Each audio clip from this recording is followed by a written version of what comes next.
Ladies and gentlemen, dear colleagues, it is now my honor and privilege to welcome to our Assembly the Minister for Foreign Affairs of Germany, Madam Annalena Baerbock. Mr. President, Madam Secretary of the General Council of Europe, Madam Secretary of the Parliamentary Assembly, members of the Parliamentary Assembly, ladies and gentlemen. When human lives are endangered, when human dignity is in jeopardy, national borders and sensitivities become irrelevant. These are the words of Elie Wiesel, the Holocaust survivor and Nobel Peace Prize winner. His experience of the horrors of the Shoah and the Second World War made him a lifelong believer in the need to stand up for human rights, regardless where violations occur and to whom.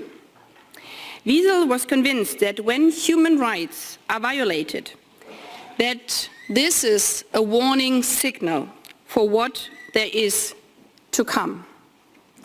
The Council of Europe was founded in 1949 with exactly this in mind, as an early warning mechanism against human rights violations, to prevent new wars, human suffering and tyranny on the European continent. And as a common European home for democracy, human rights and the rule of law.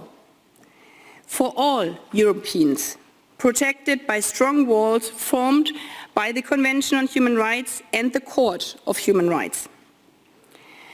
The Council also comprises more than 220 conventions and treaties. And probably, if we are all frank, no one in this room, maybe except for the President and the Secretary General, could name all of them. And feel free to do the math on how many bilateral treaties it would need to replace them. With all these conventions, with the European Court of Human Rights and its monitoring mechanisms, the Council is setting the highest human rights standards. Through its rulings, the Court has strengthened women in their fight against domestic violence. It has bolstered the freedom of the press, and it has obliged us as governments to build polling stations that are accessible to persons in wheelchairs and with other disabilities. Moreover, the Court is currently pushing towards intergenerational justice in groundbreaking cases, for example, on the climate crisis. This direct access that individuals have to an international human rights court is unparalleled in the world. And that is why Germany has made available additional means for the court. And we call on others, and actually I would say it very blunt and open, we urge others to step up their support as well. Because if we want a court to run in the future, it needs obviously sufficient financial sources. And let me be clear, the Court of Human Rights is something we can be more than proud of. However, we are also committed to social conventions and resolutions, to a fair income. And we cannot expect that with more cases at the core, less judges would do the same amount of work. So it's up to us, the government, to strengthen the court, our Court of Human Rights, also in the future. The court reflects our convictions as member states of the Council of Europe that our governments must put their people's fundamental rights first. Still, if we are honest to ourselves, we also probably, I would say again, all of us would have to admit that before we became parliamentarians and politicians, many of us might indeed had sometimes a bit confusion if they would have to explain the difference between the Council of Europe and the European councils. And did we actually all know that the anthem of Europe and the European flag, with its 12 stars, were first used by the Council of Europe? The President this morning reaffirmed me again that they do not really care about copyrights in this regard, as long as the EU also copies or finally ratifies the European Convention on Human Rights. Without joking, I believe that this is actually not a bad thing, even though as a journalist you can write, whoa, people confuse the Council of Europe and the European Council, and it shows the neglect of the Council of Europe. I think this is not the true story. I believe that younger people, and even people of my generation, I am being 42 years old, having the incredible luck to have lived my whole life in peace and not in a dictatorship, because being born in Western Germany, we took freedom and democracy for granted, but not because we neglected freedom and democracy, but because our ancestors built this Council of Europe, and we all believed that we could live in this house of freedom, of peace, all together forever. So the crucial point is not whether the Council of Europe or also the OSCE has played a strong enough role in the past. The crucial point is what we are doing now. Now, when our European peace order, when the Council of Europe, the OSCE, is being under attack. This is our responsibility as politicians of our generation of this time. Because Russia's war of aggression is not only a war against Ukraine, it is a war against the common European peace order. So what we have done in the last months was crucial. And I would like to thank and applaud you also here in the Council of Europe, that you have shown Putin that he would never succeed in destroying Ukraine, but that he would also never succeed in destroying our common home of peace, the Council of Europe. But we have to be also self-reflective, because we have seen also what we neglected in the past too much is the early warning system of this Council of Europe. Because when human rights are undermined or disregarded, these are early warning signs Wiesel was talking about.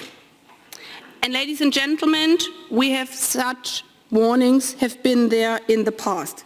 When our friends and partners in Central and Eastern Europe, and in particular in the Baltic, pointed to Russia's aggressiveness, especially my country did not listen carefully enough. When we saw the show trials against Alexei Navalny, when we saw Russia ignoring judgments by the European Court of Human Rights calling for his release, and when we saw Russia's refusal to sign the Istanbul Convention and drastically curbing women's rights, these were all early warning signs, and we didn't see them. We didn't take action. As early as in 2017, Russia changed its laws on domestic violence so that men, husbands, partners, who beat up their wives would get in legal trouble, not while they are beating their wives, but the law has been changed. You would have to beat your wife since 2017 in Russia repeatedly. She has to be sent to hospital, and then the criminal law would act. That should have sent a clear and loud warning, because women's rights are a yardstick for the state of our democracies. When women aren't safe in a society, no one is safe. And when human rights are not respected in a country, then ultimately peace and freedom are at risk. President Putin has made this obvious. His language of rape for years, his repression at home goes hand in hand with his attempt to destroy Ukraine and our common European peace order. That is why I'm convinced that today The Council of Europe, as an early warning mechanism, is more important than ever. Its work for human rights makes a crucial difference to people across Europe. And to be clear, Europe is bigger than the EU. The Convention on Human Rights and the Council of Europe, they create a common European home for human rights and democracy for almost 700 million people. 700 million people who, thanks God, do not look alike, do not dream alike. They have different traditions, different histories, and different plannings for the future. But 700 million people, all united by their firm belief in fundamental rights.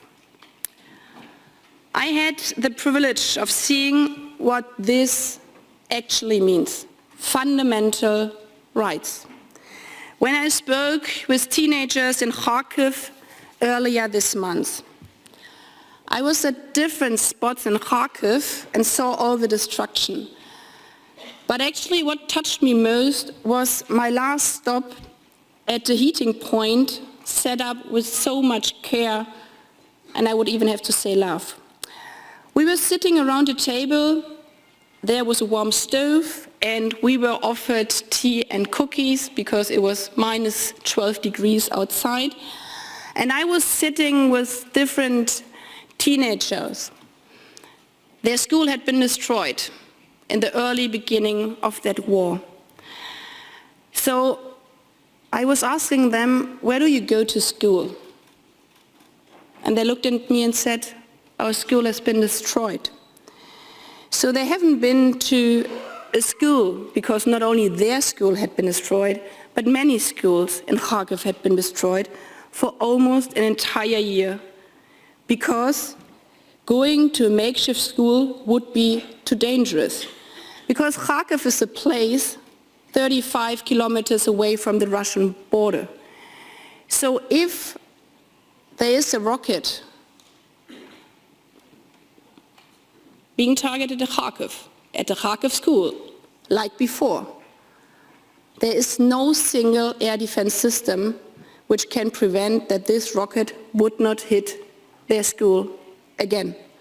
They have 45 seconds to hide, and 45 seconds is obviously way too little to hide. You can only pray. So I asked them, what do you do if you're not going to school? And the impressive thing is that even in a partly destructed town, they have online teaching in classrooms. And I said, what are you doing otherwise? If you have 45 seconds only to pray, because you cannot hide. And one of the girls told me, well, I used to play volleyball, but obviously also my volleyball pitch is being destroyed.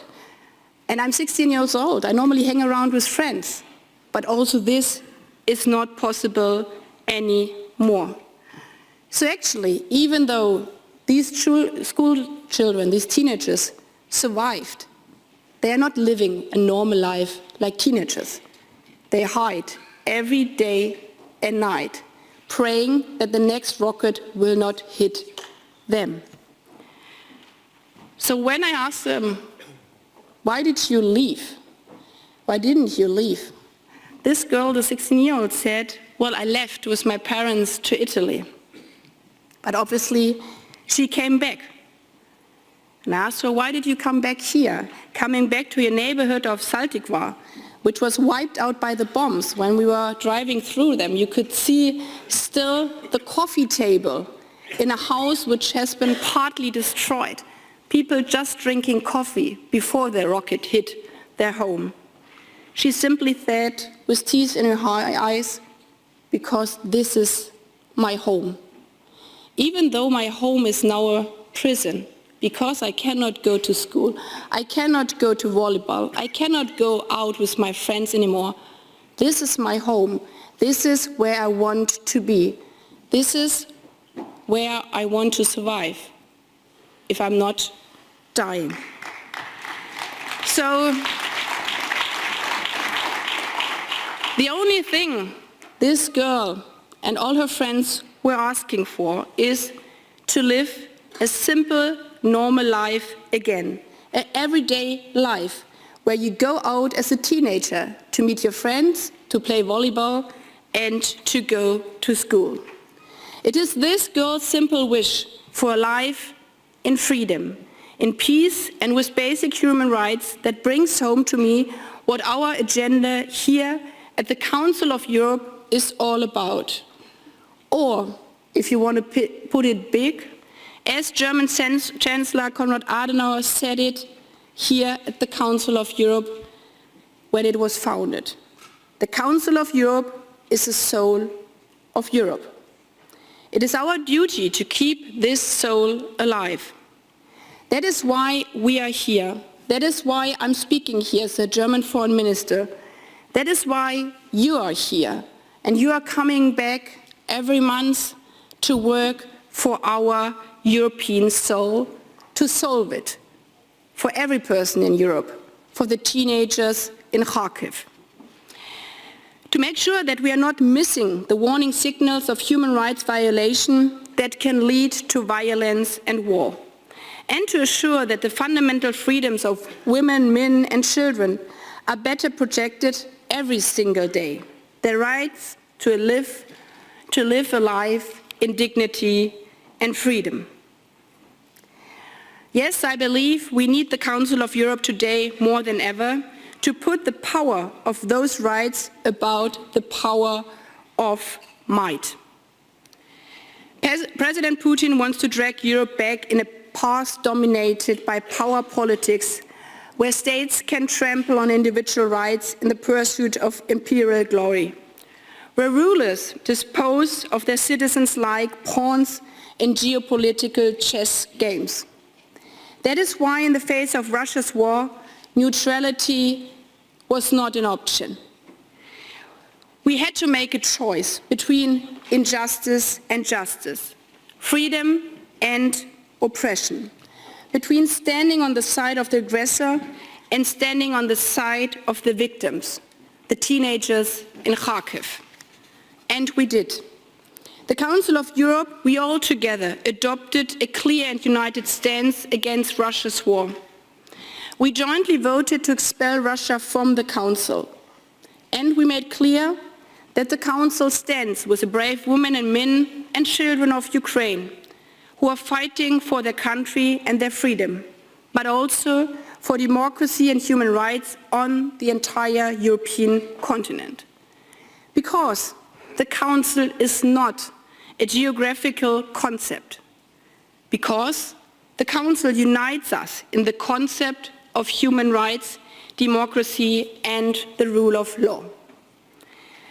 But we have also to critically assess why we did not fully recognize the early warning signals. This is why at the last meeting of the Committee of Ministers in Turin in summer, I advocated for a fourth summit of the Council of Europe that will now take place in Reykjavik under the Icelandic presidency. At this upcoming summit, we will have an opportunity to set up the Council for a new era in European history. We know that institutions are only as strong as the political and financial support they get.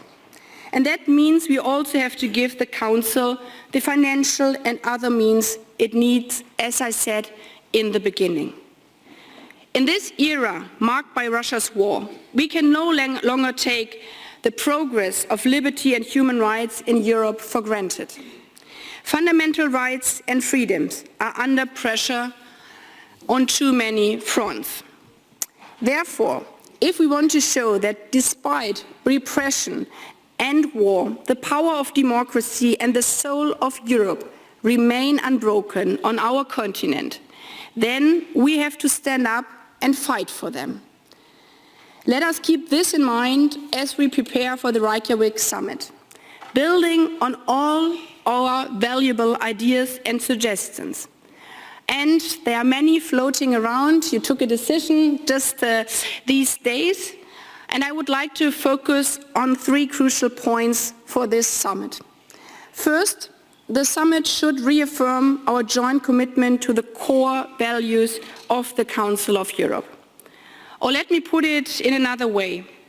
If the Council is to remain our common home, our common soul for European democracy and human rights, we have to fix the cracks in its walls, stop the erosion of its foundations, and make sure that all residents abide by the House rules.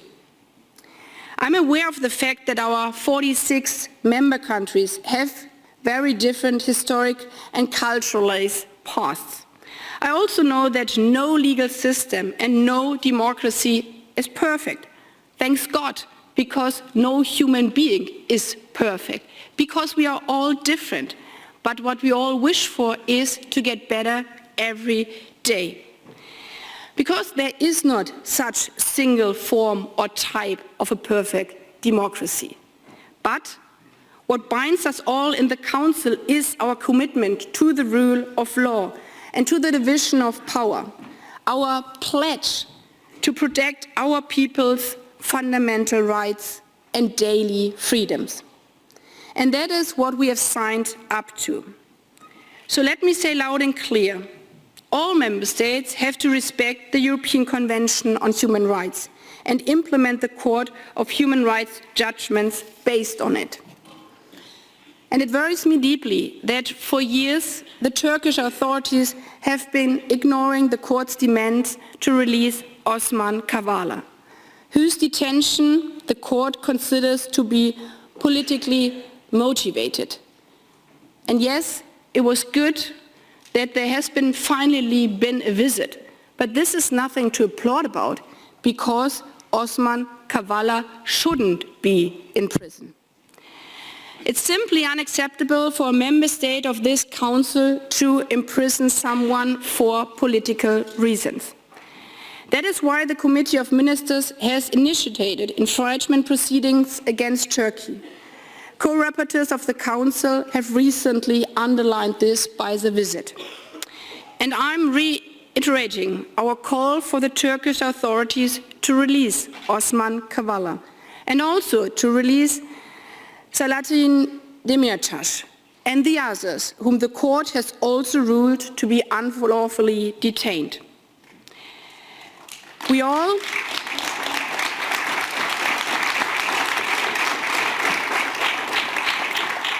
as members of this council have to respect this basic rule book. That is a legal obligation and no wish list. And that is what our citizens expect from us. This also applies, obviously, to every country in this room, also to my own country. And that is why Germany has been taking steps to fully adopt the Council of Europe's legal instrument protecting women and girls from violence. Because if we call on others to ratify or to comply with conventions, then obviously reservations from ourselves might be a bit biased. So therefore, when my government entered office just over a year ago, we said we would lift Germany's reservation to the Istanbul Convention. And that is what we have done. We will apply the convention without restrictions as of next month. I invite all member states that have signed the Istanbul Convention to also ratify it very soon. And I think if a country in war, like Ukraine, could do it, then every other country in peace can do it as well. This also continues our work as part of the EU. At the same time, our ambition for the Reykjavik summit should not only be to reserve what the Council of Europe has achieved, as crucial as that might be. Together we can not only refurbish our common European home of human rights and democracy, but also expand it with new rooms and more inhabitants. And that is my second point. Let us work together to adapt the Council and our democracy to a changing world. That means finally making the European Union's accession to the European Convention on Human Rights a reality, creating a common European human rights protection standard. Most importantly, however, the Council can help pave the way for a new generation of human rights. Democracy and human rights are based on universal values, but they are also constant works in progress, because our societies evolve and new technologies obviously emerge. Take the digital revolution that is transforming how we all shop, meet our friends, and go on a date, if you still go on a date. How entire industries work, or how scientists predict storms and droughts. The internet, social media, and artificial intelligence have already made our lives so much better, but obviously they also bring new challenges and risk. We have seen that AI facial recognition can have racial bias that is used to target children with aggressive advertising, and that autocratic regimes are exploiting it to track down dissidents. That is why democratic governments, we, have to work together to protect human rights in the digital world. We cannot simply leave this to algorithms, to TikTok or Elon Musk. This is a political task. This is a democratic task. In the Council of Europe, we are working on a convention on the development, design and application of AI systems. This convention can set a pan-European standard for human-centric and human rights-based AI, making sure, for example, that companies and governments are not spying on people by running their social media posts through AI analysis. Together, we can ensure that technology makes human rights stronger, not weaker, because technologies are there for human and not for industry or autocracies. That is why the German government is committed to working with you all to see this new convention adopted this year. And finally, there's a third point we should keep in mind: the outreach to that I would call neighbors and friends of the Council of Europe. When I traveled to another region, to Kazakhstan last year, I met again a young woman in her mid-20s who worked for an NGO and planned to establish a political party. And all of a sudden she said, "You are so lucky in Europe." And I'm thinking, okay, what comes now? And then she said, "You're so lucky, you have the Council of Europe." And for a moment I was stopping and thinking again, with old prejudices, so is she talking about the EU or the Council? So I said, the Council of Europe. Yes, the Council of Europe. And said, why? Because you have an instrument to which your government has to relate. You have conventions where I, as an NGO, could say, you're not applying to the Istanbul Convention or to the Human Rights Convention, because you have a court where every citizen can go to. And I think this is also crucial in these times. There are so many people, especially people around the world, who are not arguing about democracy, human rights to be one geographical pattern, but who are saying, we would like to benefit from your experience, from your lessons from the past. And this morning, during my visit of the Court of Human Rights, I was shown what this right means the young lady in Kazakhstan was talking about.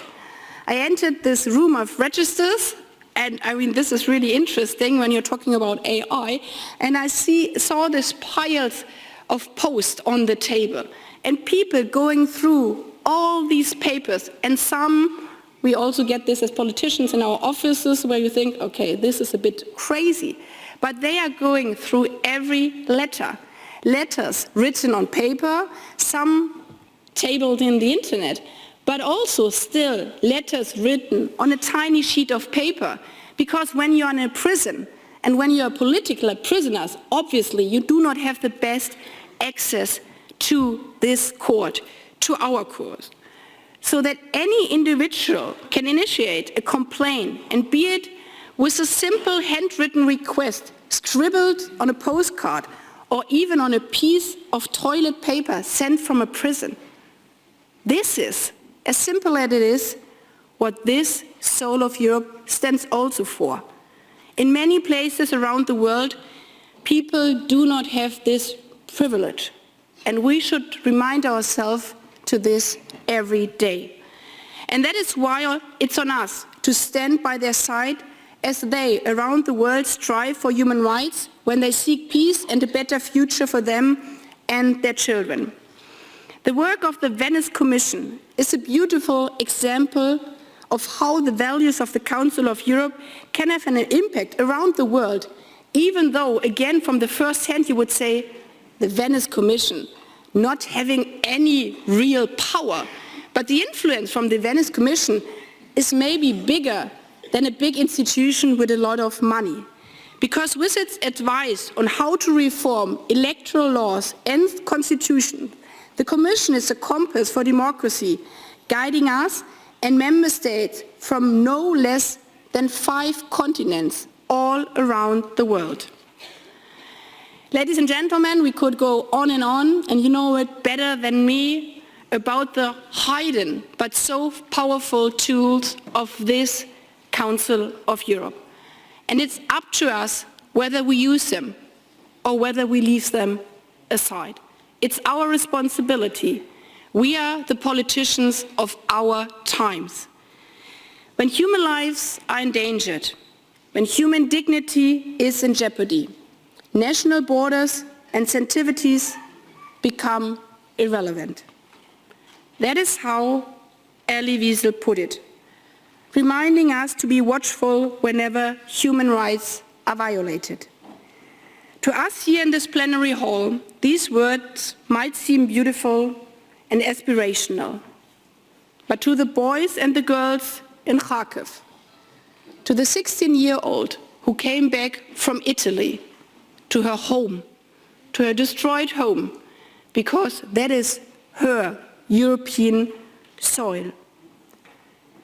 This is their future. This is their trust. This is their destiny. For their sake and the sake of so many others, these words must be a concrete call on us to stand up to what this Council stands for: human rights and dignity of all. Thank you.